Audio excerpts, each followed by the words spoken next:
2 वर्षापूर्वीच आमचे घर तुटलेत, आम्ही ते रिपेअरिंग करून दुकान वगैरे घर इथं आमचं आता परत 2 वर्षातच परत येऊन रिपेअर केलेलं परत तोडणार आणि त्याचा आम्ही कमर्शियल टॅक्स भरलेला आहे, कमर्शियल मीटर आहेत आमच्याकडं आणि आम्ही टॅक्स भरत असताना महानगरपालिका आमची फक्त जागा समजते, जागा नसून ती आमची वडिलोपार्जित घर आहेत, दुकानं सुद्धा आमच्या जुन्या आहेत, तर ते सगळंच जाणार म्हणल्यावर आम्ही कुठं जायचं सर?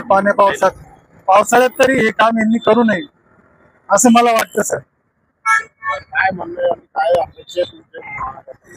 महानगरपालिकाने हमारा योग्य तो मोबदला।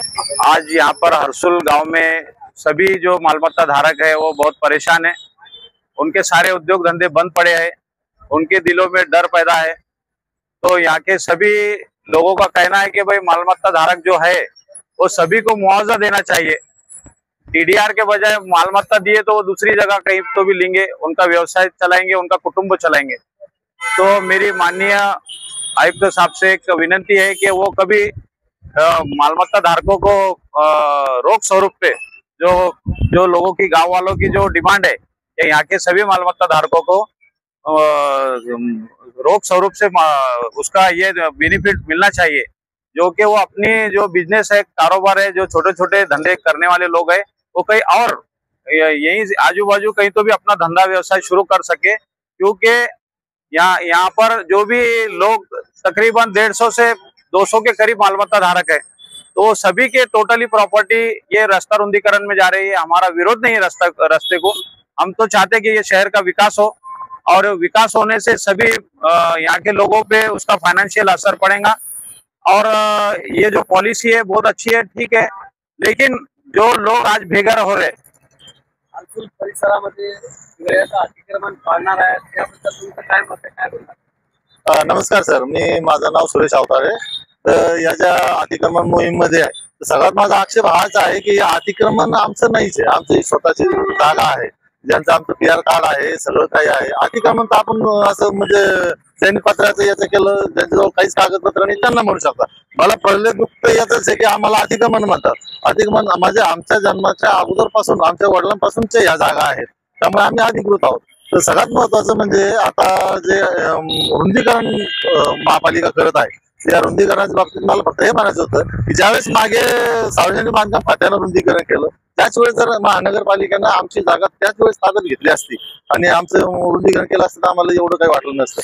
कारण की जो मोबदला आम्हाला मिळाला त्या मोबदल्यामधून आम्ही या घराच्या दुरुस्त्या केल्या आणि जवळजवळ अर्ध्याच्या वर पैसा आमचा पूर्ण त्याच्यामध्ये गेला आणि अचानक आता हे आमच्यावर संकट आलेलं आहे। त्यामुळे आम्ही आता कुठेच राहतो, मला स्वतःला कुठेच राहायला जागा नाही, मी आता कुठे जाणार हा मला प्रश्न आहे।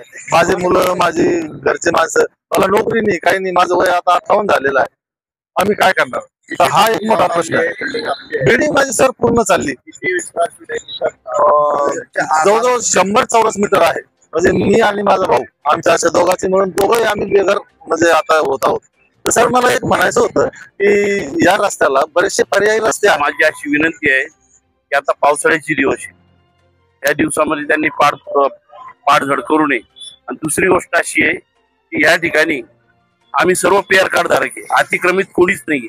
हा ठीक आहे, काही लोकांकडे परमिशन आहे, काही लोकांकडे नाहीये, परंतु पीआर कार्ड प्रत्येकाकडे। त्यामुळे आमची शासनाने आम्हाला कुठली नोटीस दिली नाही की बाबा आम्ही उद्या येणार पाडाला किंवा परवा येणार।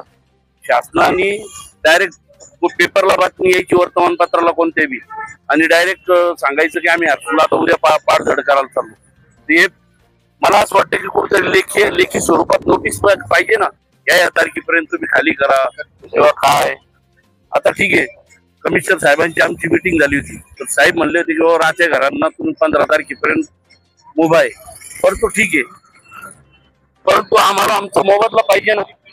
आमची जी जागा चालली, आमची जे घरं चालले, याचा आम्हाला मोल काय जे मापन असेल, काय जे त्यांच्या कायद्याने होत नाही, पण आम्हाला 2 पैसे भेटायला पाहिजे ना या गोष्टी।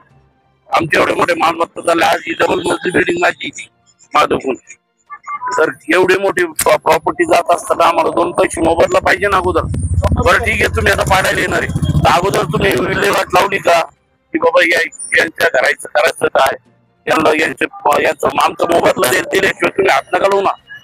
आता हे मंदिर आहे, हरसुल मंदिर, हनुमान मंदिर, अरे हे काही 500 वर्षापूर्वीचं मंदिर आहे. आता या ठिकाणी या मंदिराचं मोबदला नाही. बाबासाहेब आंबेडकरांचा पुतळा आहे या साईडला. त्यांना काही त्यांची काही वाटते कब्रस्तान आहे, मस्जिद आहे, अहिल्यादेवी होळकरचा पुतळा आहे. अरे याच्यात तुम्ही काय करणार आहे नेमकं? तुमचं काय तुम्ही याच्यावर ठरवलेलं आहे किंवा या मंदिराला जागा नाही, आता या जागेचं काय ठरवलेलं आहे, पुतळ्याचं काय ठरवलेलं आहे, सगळ्यात आता मस्जिदवाल्याचं काय आहे? या सगळ्या समस्या पूर्ण गावाच्या समस्या